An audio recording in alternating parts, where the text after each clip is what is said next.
प्रधानमंत्री मोदी का ये multi nation visit energy security को किस तरह से ये बूस्ट करेगा? बिल्कुल करेगा। देखिए, प्रधानमंत्री ने हमेशा प्रयास किया है किसी भी संकट के समय में अपने देशवासियों के जितनी ज़्यादा से ज़्यादा सहायता की जा सके, क्योंकि रिसेंटली ही जो ओपेक है उससे यूएई ने अपने आप को बाहर कर लिया है। यूएई के बाहर कर जाने से अब उसका खुद का कंट्रोल आ गया है कि वो किस तरीके से किस किस कंट्रीज़ को ऑयल देगा। ठीक है, तो अगर मान लीजिए प्रधानमंत्री सबसे पहले पहुँच जाते हैं भारत के हितों को ध्यान में रखते हुए, क्योंकि जल्दी से जल्दी वो सारी डील्स को साइन कर लेंगे तो भारत की जनता के लिए अधिक से अधिक फायदेमंद होगा। जो संकटों का सामना दूसरे देश करेंगे उस लेवल पे संकट का सामना हम नहीं करेंगे। लेकिन अगर कोई भी ये सोचता है कि अंतर्राष्ट्रीय स्तर पर समस्याएं चल रही हैं तो भारतवर्ष उसको फेस नहीं करेगा, ऐसा नहीं होने वाला है। लेकिन प्रधानमंत्री का ये प्रयास निश्चित तौर पर सराहनीय है कि वो हमारे देश की जनता के लिए जो भी हो सकता है करने के लिए तुरंत आगे से आगे बढ़ के काम कर रहे हैं। तो मैं निश्चित इसकी सराहना करूंगी और ये फायदेमंद होने वाला है। ठीक है, अमर जी मुझे ये बताइए कि ये जो प्रधानमंत्री मोदी का विजिट है पूरी तरह से डिप्लोमेटिक है और पूरी तरह से ट्रांसपेरेंसी है इसमें, लेकिन इसके बावजूद भी विपक्ष जो पॉलिटिसाइज कर रहा है, कितना सही है ये? विपक्ष का काम है लोगों को सही बात बताना और ये हमारा कर्तव्य भी है। तो मैं जो बात सही होता है मैं बताता हूँ। प्रधानमंत्री ये आज पहली बार तो बाहर गए नहीं है, ये हमको लगता है कि 90 के आसपास 90 बार जा चुके हैं। लेकिन 90 बार जाने के बावजूद भी हमारे देश को क्या मिला, हमारे जो भाजपा के लोग होंगे वो बताएंगे कि क्या मिला अभी तक में। और अब सबसे बड़ी बात है कि जो आज जिस गैस की बात कर रहे हैं, यूएई से तालमेल की बात कर रहे हैं, वो आएगा कैसे, कैसे आएंगे, कैसे लाएंगे? वो लाएंगे जो रास्ते बंद हैं, पहले उनसे आप बात कीजिए ना, उनसे तो पहले संबंध सुधारिए तभी तो आएगा, डायरेक्ट तो आएगा नहीं। तो सवाल है कि अगर हमको पेट में दर्द है तो पेट के दर्द का दवा खानी पड़ेगी, बुखार का नहीं। तो ये आप पहले बता दें प्रधानमंत्री जी कि हम कैसे लाएंगे। साइन तो हम कर लेंगे। और एक बात और जान लीजिए, साइन जो है ना, जो साइन किए जाते हैं, एमओयू जो साइन होता है, इसका मतलब ये नहीं होता है कि वो आ गया या हम उनसे हो गए। मतलब आप ये कह रहे हैं कि जमीनी स्तर पर कब दिखेगा इसका इंतजार होगा। लेकिन आप ये कह रहे हैं कि जो रास्ता बंद है स्ट्रेट ऑफ हॉर्मुज को लेकर, हम लगातार देख रहे हैं कि ईरान और अमेरिका के बीच में से लेकर पेच फंसा हुआ है। लेकिन इस बीच भी, इस संकट के बीच भी कई ऐसे जहाज थे जो निकलकर सामने आए, वहां से निकले। तो क्या ये कूटनीतिक जीत भारत की नहीं है? 2-4 जहाज आए हैं, हमें ये नहीं कहता हूँ, लेकिन अभी भी जो कई जहाजें हैं जो वहाँ फंसी हुई है और मामला साफ नहीं हुआ है, क्लियर नहीं हुआ। ठीक है, चलिए अब आगे बढ़ते हैं। आपने अमर जी को सुना और आप पीछे से कमेंट भी कर रही थी, जवाब भी दे रहे थे, तो सबसे पहले आपका जवाब ही ले लेते हैं। पहली बात तो ये कि ये जो कह रहे हैं कि जहां से आना है वहां बात की जाए, तो इनको बताइए लेटेस्ट न्यूज से अपडेट रहा करें, हमारे सारे जहाज वापस आ गए हैं। दूसरी बात कि आज ही नहीं, शुरू से यूएई जो है वो सबसे ज्यादा हमारा एलपीजी सप्लायर रहा है, इसके डाटा है हमारे पास, ये कोई आज की बात नहीं है। तीसरी बात कि आप अगर वैश्विक परिप्रेक्ष्य में इंटरनेशनल पॉलिटिक्स की बात करेंगे तो उस हिसाब से भी देखना चाहिए कि प्रधानमंत्री जी हमारे देश की क्या मजबूत स्थिति इंटरनेशनल लेवल पे देखना चाहते हैं। अभी देखिए, ईरान का जो है रक्षा मंत्री वो हमारे यहाँ आया हुआ है, वो डोभाल जी के साथ बैठ रहा है, और एंड टाइम पे हम जाके यूएई में अगर कोई बात कर रहे हैं तो इट मीन्स कि हम प्रेजेंट कर रहे हैं कि हम बहुत स्ट्रांगली अपनी चीजों पर अड़े हुए हैं। ऐसा नहीं है कि ईरान का कोई मंत्री आया है तो हम इस लिहाज में नहीं जा रहे हैं, हम उसी वक्त जा रहे हैं। आपको बहुत अच्छी तरह पता है कि यूएई और ईरान की बिल्कुल नहीं बनती है। तीसरी चीज हमें इसमें ये भी देखनी है कि पाकिस्तान कहीं ना कहीं सऊदी को हमेशा फेवर करता है। तो इंडिया यूएई के साथ अपने बेहतर रिश्तों के साथ एक जो पश्चिमी एशिया की बात कहे वहां पे अपनी पॉलिटिकल स्थिति को मजबूत कर रहा है कि जब अंतर्राष्ट्रीय स्तर पे ये बात की जाए कि एशियाई देशों में कहां कौन से लोग एक साथ के गठबंधन में मजबूत हैं, तो पता चले कि भाई एक बहुत अच्छा और मजबूत आर्थिक संपन्न देश जो है वो राष्ट्र जो है वो हमारे साथ है। ठीक है, इस छोटी छोटी बात को अगर विपक्ष जो है वो ध्यान नहीं देता है तो ये विपक्ष की गलती। तीसरी बात यहाँ ये भी है कि जिस तरीके का उनका वार्म वेलकम हुआ वो सिर्फ इसलिए नहीं हुआ कि वो एक प्रधानमंत्री थे, यानी कि अरे भाई नहीं, आप सुनिए, वो वहाँ का रिस्पेक्ट है। अरे क्यों नहीं करेंगे, हम ये देखेंगे, नहीं, हम ये जरूर देखेंगे कि हम जहाँ जा रहे हैं वहाँ किस तरह का रिस्पॉन्स हमको दिया जा रहा है। ठीक है, ठीक है सर, आप इस विजिट को कैसे देख रहे हैं, प्रधानमंत्री मोदी की ये 5 देशों की विदेश यात्रा, और आज जब यूएई पहुंचे तो एलपीजी सप्लाई को लेकर भी समझौते हुए, तमाम जो समझौते किस तरह से हमारे देश की ऊर्जा संकट को खत्म करेगा? देखिए, ऐसा है कि ऐसे संकट के समय जब पूरे दुनिया में तेल के दाम बढ़ गए हैं, अमेरिका में बढ़ गए, पाकिस्तान में बढ़ गए, यूरोप की सभी कंट्रियों में बढ़ गए, इवन खाड़ी देशों में बढ़ गए, अब भारत में 3 रुपया बढ़ा है। ऐसे समय मोदी का जाना ठीक रहा और वो जाकर के प्रयास कर रहे हैं।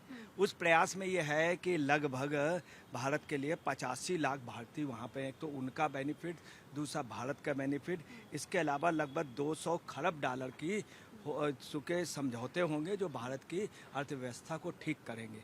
इन सब के अलावा क्या है, सबसे मेन बात है कि होर्मुज से जो हमारे जो विमान वगैरह आ रहे थे, तो हमको ज़्यादा ट्रांसपोर्टेशन पे नहीं खर्च होगा, ज़्यादा हमको लंबी दूरी नहीं, तो हमको ओमान से मिलता रहेगा, यूएई से भी मिलता रहेगा ऑयल। ये बड़ा ज़रूरी विजिट था। यही नहीं, ईरान के भी विदेश मंत्री से भी बात हुई और पुतिन से भी बात हुई और पुतिन के विदेश मंत्री से बात हुई। ये भारत के लिए अच्छी बात है। अब ये मोदी का ऐसे समय जाना, सुनिए, मगर वहीं पे क्या है, वो ऐसा नहीं कि सिर्फ यूएई जा रहे हैं ऑयल के लिए, इसके अलावा यूरोप के कंट्रियों में जा रहे हैं, स्वीडन में जा रहे हैं, नीदरलैंड जा रहे हैं, नॉर्वे जा रहे हैं, इटली जा रहे हैं, और इटली में मेलोनी से भी मिलेंगे। इस बात पे अभी तक राहुल गांधी खामोश रहे, सोनिया जी खामोश रहे। जहां इनको पता चला इटली जा रहा है, चूंकि मेलोनी की एक इज्जत है, तुरंत सोनिया जी और राहुल का बयान आ गया कि मोदी कुछ कर नहीं पा रहे, मोदी फेल हो गए, वसूली कर रहे हैं। तो वसूली नहीं, राष्ट्र में चूंकि महंगाई बढ़ गई थी, इसके पहले भी जब कांग्रेस की हुकूमत रही, जनता दल की, तब भी ऑयल के दाम बढ़े, इसमें 3 रुपये बढ़े। उस समय जो ऑयल के दाम बढ़े हैं वो 30% बढ़े हैं। ये 3 रुपया जो है वो 1% के बराबर है। तो दूसरी आपको बता दें कि आयात बढ़ेगा। आपको बता दें कि यहाँ 4 हमारे पास उसके वो हैं इस भंडारण के। भारत क्या कर रहा है, 2 और करेगी। सुन लीजिए है क्या, बंगाल के पास और दूसरा असम में भंडारण का केंद्र बनाने जा रहे हैं, जिस पे वो साइन करेंगे। यही नहीं, आपको मैं ये भी बता दूं, आरबीएल बैंक को और सम्मान कैपिटल को 5 अरब अमेरिकी डॉलर का साइन हो गया है। ये साइन हो गया। इसके अलावा रक्षा साझेदारी में भी समझौता हुआ है यूए से, ये अच्छी बात है। सैन्य संबंध भी के लिए, पेट्रोलियम के लिए हो रहे हैं, और एमओयू साइन हो गया, टेक्नोलॉजी पे हो गया, शिप रिपेयर के। मगर शिप रिपेयरिंग कंपनी कहाँ होगी, ये भी सुन लीजिए, गुजरात में, मोदी जी के यहाँ, कहाँ, बड़ियार में, वहाँ होगी। खैर जो भी हो, चलिए, गुजरात का डेवलपमेंट होगा, असम का डेवलपमेंट होगा, ये एक अच्छी बात है। परंतु आपको बता रहे हैं इसका असर कितना होगा। जब असर हो तो ऑयल पे आकर के कमी हो और ये कर ले। मगर आपको बता रहे अमेरिका में दाम बढ़ गए, देश ही नहीं पूरी दुनिया संकट में है। ऐसे समय अगर ये कुछ कर पाते हैं, अभी हालांकि उसको कोई पॉजिटिव रिजल्ट नहीं, तो देश के लिए अच्छा होगा। ठीक है माया जी, आपने तमाम पैनलिस्ट को बहुत ही ध्यान से सुना, और जाहिर तौर पर ये विजिट कैसा होने वाला, क्या होने वाला, आने वाले समय में पता चलेगा। और बस इंतजार अब इस चीज की है कि ग्राउंड पर इसका असर कितना जल्दी नजर आएगा। देखिए, जिस तरह की बात हो रही है, मैं एक बात शुरू करती हूँ कि हमारे हिंदुस्तान में एक कहावत है बहुत ज़बरदस्त कि पर उपदेश कुशल बहु तेरे। हिंदुस्तान में हर व्यक्ति एक दूसरे को उपदेश देने पे लगा है, लेकिन जब बात अपने पर आती है ना, तो फिर वो अपने मन की बात सुनता है और मन की बात करता है। अब चूंकि देखिए, बात 2-3 दिन से हो रही है, सोने पे भी बात सुनी, सब पे सुनी मैंने। सोना हम आम जनता की बात तो करते नहीं, इसलिए मैं इस पर बिल्कुल बात नहीं करती। ये भी अमीर क्लास का, रिच क्लास लोगों का एक शौक है, शगल है। अब बात करते हैं मध्यम आय वर्ग की, क्योंकि मैं समाज में रह के सामाजिक लोगों पे, सामाजिक मुद्दों पे बात करती हूँ।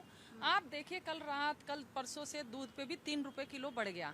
चलो, दूध, पेट्रोल होती है, पेट्रोल में भी एक तरह से मैं लैविश लग्जरी मानती हूँ, लेकिन जिस तरह से मोदी जी का एक भाषण आया था कि आप तेल पे कटौती कीजिए, तो हम महिलाएं तेल पे, जो हमने लॉकडाउन लगा था तो हम लोगों ने चीजें करी, हमने कहाँ जाएंगे, फाइनली हम पे बोझ पड़ा। अब जो बहुत सारी कहा कि आप यात्राएं मत कीजिए, ठीक है, मत जाइए, पति बच्चे वैसे घुमाते नहीं है तो महिलाएं मरती हैं। तो घूम फिर के उसके बाद तेल आ गया। पति कहता है जी घर में बैठो, कहीं घूमने नहीं जाना, तेल हो गया, बीवी। तो घूम फिर के हालात जो खराब हो रही है, मैं समझती हूँ आधी आबादी की ज्यादा खराब होगी इन वाले फैसलों से। और समझिए कि जो जिस तरह से दूध और तेल पे पैसा हुआ, ये मेरे लिए बड़ी पीड़ादायक बात रही। बाकी सोना पे बढ़ाया, ठीक है, सोना उन लोग का अपना है, तेल पे भी बढ़ना, लेकिन आप बार बार बात 3 रुपए की है, मात्र 3 रुपए। मात्र 3 रुपए, मात्र 30 ml। 30 ml मतलब शाम वाला ml मत समझिए, 30 ml मतलब पेट्रोल वाला ml समझिए। 30 ml हर कंपनी का अगर बाजार ये मात्र 3 रुपए बाद, जैसे राज जी ने बोला 3 रुपए हम देखने के लिए बड़ी छोटी रकम है, लेकिन जब कंपनी हजारों करोड़ों तेल बेचेगी तो वो कितना करोड़ इसके ऊपर कमाए, अपना जो पुराने वाले बैकलॉग चल रहे हैं उनको हमसे भरपाई अब कर रही है। तो मोदी जी को चाहिएगा 3 रुपए ना बढ़ा के इसको अगर बहुत कम में करते तो ये सभी के लिए होता। बात 3 रुपए मत गिनिए, 3 रुपए मतलब 30 ml। मैं बार बार हमेशा कहती हूँ, बड़े हंसी की बात है कि 30 ml सुनता है व्यक्ति, 30 ml शाम वाला खुश हो जाए, 30 ml तेल वाला ml, 30 ml हमारा खून वाला ml, 30 ml हम जले, 30 ml बहुत बड़ी। अगर इसका आप एक गुणा भाग करके देखिए, अगर 3 रुपए अगर तेल बढ़ रहा है तो उन कंपनियों को कितने हजारों करोड़ अरबों रुपए ठीक का है, आपने इस पर तो जवाब दिया, लेकिन इसके साथ ये भी बताइए, जो ये विजिट है प्रधानमंत्री मोदी का, क्या इस संकट को कम करने के लिहाज से महत्वपूर्ण नहीं है? ये जो तेल के पैसे बढ़ने थे और दूध के बढ़ने थे, ये इस विजिट के बाद बढ़ते तो हमें चीजें समझ आनी थी। अब चूंकि ऑलरेडी पैसे बढ़ा के अब आप जाके MOI साइन कर रहे हैं और उसके बाद आके थोड़ा बहुत घटाएंगे, बहुत सी चीजें हैं, तो ये एक पॉलिटिकल स्टंट पॉलिटिकल लेवल का ही हो जाएगा। ये सामाजिक मुद्दों से पूरा ऊपर उठ जाएगा। और यात्राएं रही, अभी तो पहली यात्रा है। देखिए, वेलकम करना उनका प्रोटोकॉल है, वेलकम करना एक प्रोटोकॉल का हिस्सा है, हम उसको अच्छा या बुरा नहीं कह सकते। अगर आप कहीं भी इंटरनेशनल टूर पे, मैं भी बहुत ट्रेवल पहले करा जाती हूँ, तो एयरपोर्ट पे बहुत अच्छा वेलकम वो अपने टूरिस्ट का भी करते हैं, सभी होता है। तो आप ये कह के मत कीजिए कि मोदी जी का बड़ा वार्म वेलकम हुआ। वार्म वेलकम तो सभी का होता है, और चूंकि वो एक बहुत सम्मानित पद पर है, एक देश दूसरे देश को जाके कर रहा है, रिप्रेजेंट कर रहा है, तो सम्मान निहात बनता है। चीजें जो है, ऐसा फिलहाल में सारे विकसित देशों में भी इस तरह की दुर्घटनाएं, इसे एक कॉमन चीज नहीं बोलेंगे। और आप ये भी देखिए कि वो चीजें पहले के बनिस्बत कितनी कम हुई है। इसी यूपी में औरतों के लिए कितनी सेफ्टी बढ़ी है, कितनी सुरक्षा बढ़ी है। और दूसरी बात की सारी चीज प्रधानमंत्री नहीं करेंगे, ये मोरल चीजें, मोरालिटी हमें खुद डेवलप करनी पड़ेगी कि हम इस तरह की घिनौनी चीजें ना करें। Responsibility after all captain of the ship होता है, कोई भी करेगा, नियम बने हुए हैं और नहीं नियम बने हुए हैं और उसमें कोई कोताही नहीं की जा रही है। 2 लोगों की तुरंत गिरफ्तारी हुई, लेकिन मोरल लेवल पे पब्लिक कितनी अवेयर है, वो अपने घर में किस तरह के संस्कार दे रही है, और इसका फिलहाल के इस विदेशी दौरे से कोई लेना देना नहीं है। और हम जब भी बात करेंगे कि हम इंटरनेशनल पॉलिटिक्स की बात कर रहे हैं, तो जो मैंने कहा कि ये इतनी छोटी चीज नहीं है। फर्स्ट विजिट में वो कहीं और भी जा सकते थे, लेकिन अमेरिका की जगह उन्होंने पहला स्टेप लिया, यूएस गई, ताकि वो ये दिखाना चाह रहे हैं कि हम किसी के प्रेशर में नहीं हैं, हम अपने हिसाब से अपनी दोस्तियां तय करेंगे, हम अपने हिसाब से निरपेक्ष होना तय करेंगे। और बिल्कुल होता है, बिल्कुल होता है इंटरनेशनल लेवल पे। ये दिखाने से नहीं होता। अगर सही में प्रेशर नहीं होता तो आप समझ जाइए कि हमको कहता कि भाई 1 महीना के लिए तेल खरीद लो, जब हम अपने मर्जी से तेल नहीं कर सकते हैं। ये प्रेशर है। और आप जो देश पे जो मुद्दा ही तेल का है। फिर राहुल गांधी की विदेश यात्रा पर क्या कहेंगे आप? राहुल गांधी प्रधानमंत्री हैं क्या? सर कैसी बातें करते हैं, फिर कैसी बातें करते हैं? नेता है, विपक्ष के नेता, बड़ी जिम्मेदारी उनकी भी। क्या विपक्ष के नेता, बड़ी जिम्मेदारी है। सरकारी खर्चे पे गए हैं, सरकारी खर्चे पे गए हैं। तो ये भी तो जो विजिट है वो तो पूरी तरह से ट्रांसपेरेंट है ना सर, ट्रांसपेरेंट है ना, तो इसको किसी भी पॉलिटिसाइज करना जरूरी है? मुद्दे पे नहीं सर, ये गलत है, ये गलत बात है। सरकारी खर्चे पे नहीं है। ठीक है सर। देखिए, मैं आपको बता दूं, आज से 5-6 साल पहले टाइम्स नाउ पे एक न्यूज आई थी जिसमें सेना के अधिकारी जा रहे थे, उनको अलाउ नहीं था विदेश में। तो टाइम्स नाउ पे न्यूज आई, उसमें एक पर्चा था, उन्होंने दिखाया दूसरी कंट्री ने कि सोनिया गांधी, राहुल गांधी ये लोग जा रहे हैं और इनकी तलाशी नहीं हो सकती, इस आर्मी के उनकी हो गई। तो आर्मी के अधिकारी ने बोला, वो न्यूज गई। उस समय राष्ट्रपति पाटिल ने फोन किया 2 चैनलों पे न्यूज रोकने के लिए, पाटिल ने फोन किया। और सुनिए, यही नहीं, मैं आपको बता रहा हूँ, कुशीनगर में राहुल गांधी गए थे, कुशीनगर में राहुल गांधी गए थे। उस समय महावीर प्रसाद सांसद लड़ रहे थे, RPN सिंह। तब हम लोगों ने पूछा था वहाँ के अधिकारियों किस हैसियत से ये आए एयरफोर्स के, उससे तो हम लोगों को उस समय नजरअंदाज किया गया। ये कहा गया आप ये क्वेश्चन मत कीजिए एयरफोर्स के जांच का। अभी राहुल गांधी के जो खर्चे आए हैं उसमें विदेशी फंड ज़्यादा हैं, इनकी जो लिमिट है और जो पैसा बहुत कम है, खर्च इतना ज़्यादा है। वो पैसा कहाँ से आया? प्राइवेट उनसे, जिससे भी आया। राहुल गांधी भी बहुत जाते हैं और सोनिया भी जाती है। सोनिया खैर अपनी एक कोई बीमारी के से लिए जाती हैं इलाज कराने, मगर राहुल गांधी भी बहुत जाते हैं, बाद में पता चलता है वहाँ। जो अभी मिडिल ईस्ट में हालात बने हुए हैं और इस बीच प्रधानमंत्री का ये दौरा आगे आने वाले समय में कितना बदलाव लाता दिख रहा है आपको? डेफिनेटली बदलाव लाएगा। जैसे हमारे कांग्रेस के प्रवक्ता अमर भाई बोल रहे थे कि ये बताएं कि ये आएगा कहाँ से, तो शायद इनकी जानकारी के लिए मैं ये बताना चाहूँगी कि यूएई एक ऑल्टरनेटिव पाइपलाइन भी बना रहा है जो स्ट्रेट ऑफ हॉर्मूज के अगेंस्ट खुलेगी, तो वहाँ से ये आएगा। ठीक है, दूसरी बात ये, मनमोहन सिंह जी ने 2008-2009 में मतलब भारत की जनता के लिए क्या किया? ठीक है, उन्होंने महंगाई बढ़वा दी, आगे चल के उन्होंने मार्केट में सारे नोट छाप के फ्लो करा दिए। जब मार्केट में इतने नोट आ गए तो उस समय टेम्परेरी समस्या का समाधान हो गया, लेकिन लंबे समय के लिए फिर भारतवर्ष को घाटे का सामना करना पड़ा, महंगाई का सामना करना पड़ा। तो ये अलग अलग मुद्दे किसी भी तरीके से ढूंढ के ले आते हैं। अब हम बात करते हैं कि स्वीडन और नॉर्वे, वहाँ पे गए हैं तो वो ग्रीन एनर्जी एक्सपर्ट हैं, तो वो हमको बताएंगे, हमारे पास टेक्नोलॉजी ट्रांसफर करेंगे जिससे कि हम यहाँ पे ग्रीन एनर्जी से बेहतर संसाधन बना सकें और हमारी जो डिपेंडेंसी है दूसरों कंट्रीज के ऊपर खत्म हो जाए। तो इनको खाली ये कहना है कि अपील क्यों कर दी, फिर प्रधानमंत्री ने यूं क्यों कह दिया, वो समझा नहीं पा रहे। अरे दूसरे कंट्रियों को देख लो अमर भाई, वहां पे क्या हुआ है, एक महीने पहले पेट्रोल के दाम बढ़ चुके हैं। दूसरा ये कहना चाहूंगी कि वहां के भी राष्ट्राध्यक्षों ने अपने देश की जनता से अपील की है कि आप कार पूलिंग करिए, आप मेट्रोज में जाइए, आप पब्लिक ट्रांसपोर्ट का मैक्सिमम यूज करिए। तो पब्लिक ट्रांसपोर्ट का मैक्सिमम यूज करने को ही तो कह दिया है, खरीदो उन्होंने ये। अरे अमर भाई को खरीदना हो तो मैं कहूंगी खरीद लो भाई, पेट्रोल की कमी नहीं हमारे देश में, जाओ खरीद लो। ठीक है, और जा करके फिर बहा देना सड़क पे, बस आग नहीं लगाना, नहीं तो फिर आगजनी के आरोप में ना धर लिए जाओगे पुलिस द्वारा। तो कभी भी कांग्रेस की ये नीति नहीं रही है कि कैसे देश का साथ दिया जाए, कैसे आगे बढ़ाया जाए। संकट का समय देश के लिए ये हर चीज में राजनीति ढूंढने की कोशिश करते हैं। ठीक है, और जैसे वो महिलाओं के प्रति बात हो रही थी, लेकिन अगेन कहूंगी कि फिर स्टैट्स चेक करिए, डेटा चेक करिए, आप पूरे वर्ल्ड के लेवल पे देखिए। आप हर समय अगर भारतवर्ष के लोग ही भारत की छवि खराब करेंगे विश्व के स्तर पे, तो इससे शर्मनाक बात मेरे हिसाब से नहीं हो सकती। हमें अपने कंट्रीज को आगे बढ़ाना है और जो भी हो सकता है हम करेंगे, और अपील में कोई बुराई नहीं है। जिसको जो खरीदना भाई खरीदो, कोई कमी नहीं हमारे देश में। भारत सदा से सोने की चिड़िया रहा है, संपन्न है और संपन्न रहेगा। जवाब दीजिए। मुझे तो चाहिए, जो जनता है उसको तुरंत चाहिए कि उनको फायदा मिले। पेट्रोल डीजल के दाम बढ़ रहे हैं, नौकरी तो संकट की घड़ी में कांग्रेस को क्या सहयोग नहीं करना चाहिए, विपक्ष को सहयोग नहीं करना चाहिए? अरे हमारे गांव में एक कहावत है, चलन जाने आंगनमा टेढ़ा। जब चलने ही नहीं आता है तो आपका अंगना टेढ़ा दिखेगा। जो आपको डांस करने नहीं आएगा तो फर्श खराब मिलेगा।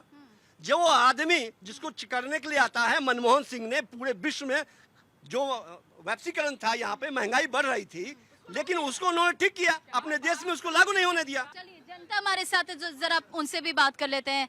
बताइए सर, आप इस मुद्दे को सुन रहे थे तब से। मनमोहन सिंह जी ने बहुत अच्छा काम किया, इसलिए देश का सोना गिरवी रख दिया और 100 करोड़ रुपए राजीव गांधी के फंड में जमा कर दिया। समझ गए ना, देश इतना परेशान था लेकिन 100 करोड़ रुपया राजीव गांधी के फंड में चला गया। क्यों चला गया भाई? देश का जनता परेशान है और वहाँ आप अपने फंड में पैसे डाल रहे हो। रही बात प्रधानमंत्री देश विदेश यात्रा कर रहे हैं, राहुल गांधी की कौन सी इनकम है जो अपने पैसे पर खर्चे पे जा रहे हैं? कहाँ से पैसा आ रहा है उनके पास? फावड़ा चला रहे हैं, पहाड़ तोड़ रहे हैं या गेहूं काट रहे हो? मतलब बस देश का प्रधानमंत्री अगर किसी देश में जाए, किसी अपना भारत को अगर प्रेजेंट कर रहा है तो प्रधानमंत्री क्यों जा रहा? लेकिन विपक्ष का नेता जा रहा है, चुपके जा रहा है, तो बहुत अच्छा जा रहा है। जवाब दे रहे हैं अमर जी, जरा जवाब दे रहे हैं आपके सवाल का। जवाब मैं ये दे रहा हूँ। हाँ। कोई भी व्यक्ति अगर बाहर जाता है, अगर मैं दिल्ली यूनिवर्सिटी में पढ़ाने के लिए जाता हूँ एज ए गेस्ट, तो दिल्ली यूनिवर्सिटी मेरी पूरी खर्चा देगी। यहाँ पढ़े लिखे लोग हैं, मेरी खर्चा उठाएगी। अगर मैं किसी और यूनिवर्सिटी में जाऊंगा, बाहर की यूनिवर्सिटी में जाऊंगा, मुझे कोई बुलाएगा एज ए गेस्ट, तो मुझे आने जाने का खर्चा वो देगा। आपको ये नहीं दिख रहा है कि इंटरनेशनली हम कितने स्ट्रांग पोजीशन में दिखाई दे रहे हैं? अब मैम ने जो बता दिया वैसी बातें दूसरे कंट्री के बारे में हम भी कह सकते हैं, इंडियंस भी कह सकते हैं। और आप डाटा बेस पे, जी हाँ बिल्कुल, आप डाटा बेस पे बात करेंगे तो जो अगर आप कह रहे हैं कि जो क्राइम एंड कंडीशंस हमारे यहाँ है उस तरह की चीजें वहाँ भी है। सुनिए, वहाँ नशाखोरी इतनी ज्यादा है, उनको खाना मिले, हाँ, और उनको सुनिए बढ़िया से रहने के लिए मिले, यही प्रयास किया जा रहा है। ठीक है, लेकिन सर आप ये भी तो मानिए कि जो मिडिल ईस्ट में इस वक्त संकट है उससे, अरे सर क्या बात कर रहे हैं, वैश्विक बाजार पर इसका असर पड़ रहा है, वैश्विक बाजार पर इसका असर पड़ रहा है, वैश्विक बाजार पर इसका असर पड़ रहा है। भारत भी इससे अछूता नहीं है और आप ऐसे संकट की घड़ी में सहयोग की बात नहीं करेंगे, ये गलत है, ये गलत है। देखिए ऐसा है, मैं आपको बता दें, सऊदी अरबिया के पाकिस्तान से संबंध इधर बहुत अच्छे हो गए थे और साथ में रक्षा सौदे भी हुए थे। आज सुनिए, आज जो भारत गए हैं, आपको सबसे बड़ी बात बता दें, जो मेन न्यूज़ किसी ने नहीं दी है, रक्षा समझौते हो गए हैं। यही नहीं, 50 लाख बैरल प्रतिदिन के लिए हो गया है, कॉन्ट्रैक्ट साइन हो गया है। $5 अरब का निवेश करेंगे, $5 अरब का कई बैंकों में निवेश होगा। इसके अलावा भारत में स्टॉक बढ़ेगा। रक्षा समझौते का भी हुआ, मगर इसको ओपन नहीं किया जा रहा है रक्षा समझौते का, चूंकि उससे हो गया था। दूसरा क्या है, अभी पाकिस्तान ने ईरान और उनको अपने यहाँ मिलाया। मोदी ने मौके का फायदा उठाया कि नर्सों क्या हुआ है कि पाकिस्तान में बड़ा बवाल हुआ है। नर्सों परसों वहाँ अमेरिकन एम्बेसी घेर ली गई, रात को फायरिंग हुई है और बम चले। मोदी ने क्या किया, मौके देखा कि शायद पाकिस्तान के और सऊदी अरबिया के जो रक्षा सौदे थे, इन्होंने समझौते लिए निकल गए।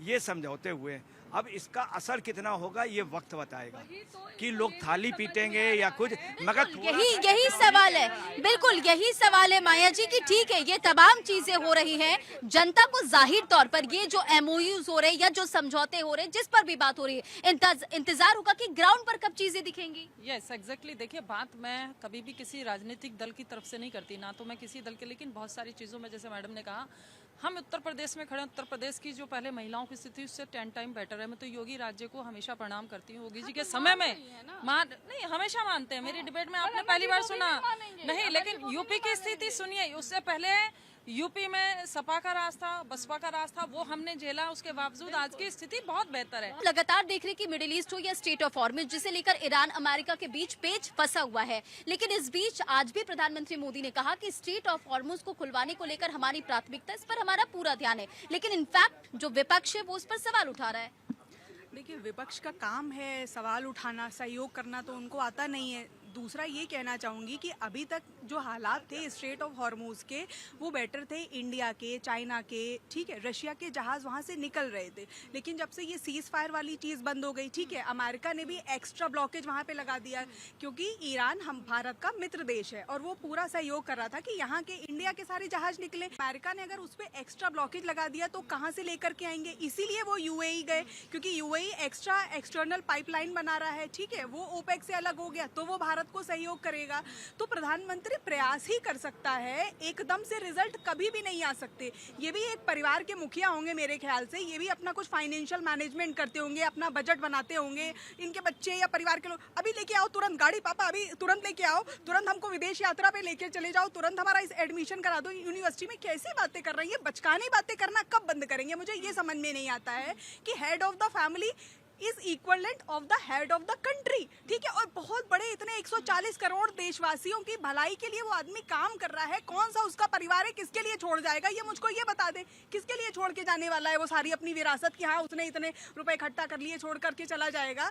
तो अगर कोई इंसान प्रयास कर रहा है, मैं कहूँगी उसके प्रयास की आप अगर सराहना नहीं कर सकते, समर्थन नहीं कर सकते, तो कम से कम जनता के बीच में भ्रामक जानकारियां ना फैलाएं, पैनिक ना क्रिएट करें, क्योंकि इनको सिर्फ अवसर की राजनीति आती है, इनको देश हित की राजनीति नहीं आती है। जो हमने 70 सालों में देख लिया था कि अगर बड़ी दूध की नदियां बह रही होती भारतवर्ष में, तो मैं कहती कि मेरे भाई बिल्कुल सही कह रहे हैं। मैं किसी भी पार्टी के पक्ष में नहीं हूं, मैं केवल इस पक्ष में हूं कि भारत की जनता का भला होना चाहिए, और भारत की जनता का भला होते हुए मुझे दिख रहा है। और अंतर्राष्ट्रीय स्तर पर भारत की छवि भी सुधरी है। जो हमारी बहन माया ने कहा कि आप अंतर्राष्ट्रीय छवि को देखिए, हम अंतर्राष्ट्रीय छवि पे मेरे बहुत सारे इंटरनेशनल क्लाइंट्स हैं। मैं जानती हूँ कि किस तरीके से अब हिंदुस्तान के लोगों को रेस्पेक्ट मिलना शुरू हुई है, जिस तरीके से उनको पहले रेस्पेक्ट नहीं मिलती थी। तो ये लोग केवल पता नहीं कहां से कुछ 2 4 5 लोगों से बात कर लेते हैं, उसके बेसिस पे कुछ भी बोल देते हैं। तो इनको ठीक से अपने फैक्ट्स को चेक करने की जरूरत है और बस भारत के समर्थन में काम करें। मैं इतने ही इनसे आग्रह करना चाहूंगी। ठीक है रंजीता जी, जरा मुझे ये बताएं कि भारत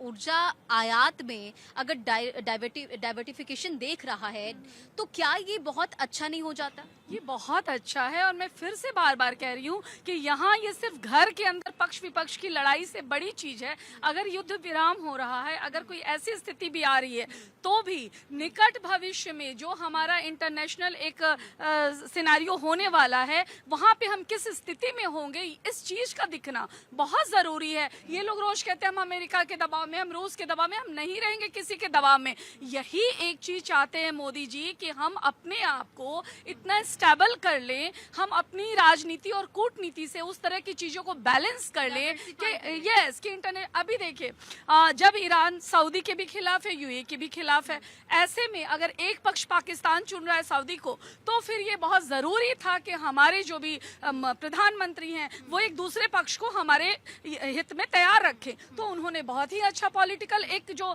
स्टेप लेना होता है वो लिया है। और इस चीज से चूंकि जब हमारे पास एक दूसरा कोई भी देश हमें तेल की आपूर्ति करने वाला, गैस की आपूर्ति करने वाला हमारे पास रहेगा, तो हम अनयूजुअल प्रेशर में नहीं रहेंगे। और दूसरी पाइपलाइन तैयार हो रही है, यानी हम ऑप्शन सेफ मोड पे खड़े हैं। तो इन चीजों को इस तरह से देखा जाना चाहिए। अभी 4 दिन की और भी यात्रा बाकी है, और देशों में किस किस तरह की चीजें होंगी। अभी जो हमारे एक रक्षा वाली चीजों पर जो डील हुई है, यानी कहीं ना कहीं हम साबित कर रहे हैं ना कि हमारे खुद के जो इक्विपमेंट्स हैं, जहां पे हम रक्षा प्रणाली में, रक्षा टेक्नोलॉजी में हमने जो खुद का डेवलप किया है, वो आज हम इस कंडीशन में हैं कि हम किसी और के साथ संधि करके उसको वो दे सके, ताकि लोग हमें इंटरनेशनली ये जाने कि कहीं भी डिफेंस के मामले में इंडिया जो है एक मजबूत पोजीशन पे है। तो ये यात्रा जो है वो हमारे डिफेंस को, हमारी रक्षात्मक चीजों को, और ये जो ऊर्जा संकट है उसके निदान के लिए एक बहुत सटीक और सही स्टेप था, और ये किया जाना चाहिए। ठीक है, वैश्विक पटल पर भारत की इस विजिट को कैसे देखते, क्या असर पड़ेगा? देखिए, वैश्विक पटल पर ये विजिट बहुत अच्छा है और एक बहुत अच्छा प्रयास किया गया है। ऐसे समय जब आपदा का अवसर है, आपदा के समय उनका जाना बहुत, मगर आपको बता रहे हैं आज 3:30 पौने 4 बजे के लगभग एक शिप जो है वो डिस्ट्रॉय किया गया है। अभी तक चूंकि भारत की खबर नहीं आई, परंतु वो शिप अपने लोगों से रिलेटेड था। एक दूसरा, इसके पहले भी 2 शिप जो हैं वो डैमेज हो चुके हैं भारत के। ये चीज़ ज़्यादा दी नहीं गई आज के भी शिप की। अब आपको बताना है, रियलिटी ये है कि भारत की इकोनॉमी बहुत गहरे और बहुत संवेदनशील उस पर है। बिल्कुल ये स्थिति हो सकती है जैसे इकोनॉमी डाउन हो गई थी, उसी तरह से भारत की भी इकोनॉमी पे आ सकता, या तो बूम आएगा या स्लम्प आएगा। ऐसे वक्त मोदी का जाना ठीक रहा। अब मेन बात क्या आ रही, अमेरिका और ईरान के बीच में कभी ना कभी समझौता जल्दी हो जाएगा। अगर अमेरिका हटा तो जितनी भी खाड़ी की कंट्रियाँ हैं वो अमेरिका को अपना नंबर 1 का बाप नहीं मानेंगी। दूसरा, जापान और कोरिया भी अपनी सेना बनाने के लिए कह रहे हैं। अमेरिका का पावर घटेगा, रसिया का पावर बढ़ेगा। ऐसे वक्त क्या है, अमेरिकन का नुकसान होगा, डॉलर का नुकसान होगा। और भारत ने अगर समझौता कर लिया इससे सऊदी अरेबिया वगैरह से, तो भारत के हित में होगा। दूसरी, सोने की आपको बताते हैं, मोरारजी देसाई के समय सोना बेचा गया, इंदिरा गांधी के समय भी सोना बेचा गया। कांग्रेस के शासन में भारतीय सोना यूरोप में गिरवी रखा गया, जिस पे देश की बहुत बड़ी बदनामी हुई। अब ये सोने का लेकर के आए हैं। ये अगर सोने की यही नीति पहले ले आते हैं तो शायद ज़्यादा इनको बंगाल में फ़ायदा होता, परंतु इन्होंने महंगाई वगैरह उस समय राजनीतिक रूप में पूरा राजनीतिक सोच करके उन्होंने जो भी हो। मगर अब आपको बताना है, उससे ज़्यादा ये है कि मोदी के लिए सबसे कठिन वक्त है और भारत की इकोनॉमी के लिए, और अगर उसका कुछ भी डाउन हुआ तो ये मौजूदा गवर्नमेंट मानी जाएगी। अब आपको बता रहे हैं, मनमोहन सिंह और नरसिंहा राव इन्होंने भी आर्थिक विकास में प्रयास किए थे, मनमोहन सिंह ने किए थे। मगर वहाँ कांग्रेस के बड़े नेताओं ने कह दिया नहीं, कोलगेट हमारे इतने आदमी को इतना कमीशन दे दो, इतना, सब पकड़े गए। कोलगेट घोटाला यही। मगर मनमोहन सिंह एक ईमानदार, डेड ऑनेस्ट, नरसिंहा राव ने इकोनॉमी को ठीक किया। मगर इस देश में अफसोस की बात यह है, जिस व्यक्ति को नोबेल मिला भारतीय इकोनॉमी और बांग्लादेश की इकोनॉमी, अमर्त्य सेन, उसको राजीव गांधी ने वित्त मंत्री नहीं बनाया, उसको बनाना चाहिए। मनमोहन सिंह से काफ़ी क्वालिफाई, मगर मनमोहन सिंह बेदाग थे, मगर अमर्त्य सेन इनसे भी बहुत आगे थे। ये राजीव गांधी की व्यक्तिगत कमी थी, क्योंकि अमर्त्य सेन चमचे नहीं थे, पत्ते चाट नहीं थे। एनर्जी क्राइसिस है इस वक्त, और ऐसे में अगर भारत इस तरह के रास्ते ढूंढ रहा है तो क्या ग्लोबल एंगेजमेंट यहाँ पर सही नहीं है? बिल्कुल सही है। जैसे ये कह रहे थे कि मिडिल ईस्ट में हो रहा है तो हमसे क्या फ़र्क पड़ता है। अरे भाई, हम हर चीज़ खुद नहीं बना सकते, हम हर चीज़ खुद पैदा नहीं कर सकते। तो अलग अलग कंट्रीज से अलग अलग चीज़ें ली जाती हैं और दी जाती हैं। ये इसी तरीके से चलता है। तो उनको ये थोड़ा सा समझना पड़ेगा कि ये जब आर्थिक संकट इस तरीके से आया है, वैश्विक संकट आया है, तो भारतवर्ष पे भी उसका इम्पैक्ट पड़ेगा ही पड़ेगा। लेकिन सराहनीय प्रयास सरकार द्वारा किया जा रहा है। जितना अधिक से अधिक प्रयास किया जाता है, उतने ही अच्छी अच्छी बेनिफिट्स आएंगे, लेकिन समय लगता है। अब ये समय देने को नहीं तैयार हैं, ये हर चीज में नेगेटिविटी देखेंगे, तो मुझे कुछ समझ में नहीं आता। तो पक्ष है और विपक्ष है, उनकी अपनी अपनी राय है। प्रधानमंत्री मोदी के इस दौरे पर सबकी निगाहें टिकी हुई है, क्योंकि आपको मालूम है 5 देशों की यात्रा पर प्रधानमंत्री मोदी, और सबसे पहला पड़ाव था यूएई, जहां पर कई बड़ी डील्स और समझौते हुए हैं। अब देखना होगा कि प्रधानमंत्री मोदी का जो ये विजिट है कितना गेम चेंजर होता है।